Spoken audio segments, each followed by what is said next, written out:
until 11:15 p.m. Central Daylight Time for Jefferson, Southern Stevens.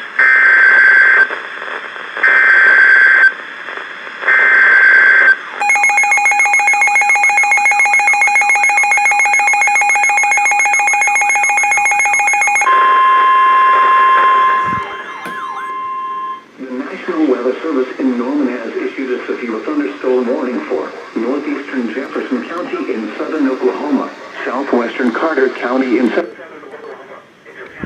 Central Daylight Time. At 9:08 p.m. Central Daylight Time, a severe thunderstorm was located near Ringling, moving northeast at 35 miles per hour. Hazard, 60 miles per hour wind gusts and half-dollar size hail. Source, radar indicated. Impact, hail damage to vehicles is expected. Expect wind damage to roofs, siding, and trees. Locations impacted include Ardmore, Lone Grove, Hedden, Wilson, Ringling, Springer, Milo, Lake Murray, Overbrook, and Cornish. This includes Interstate 35 between mile markers 25 and 41.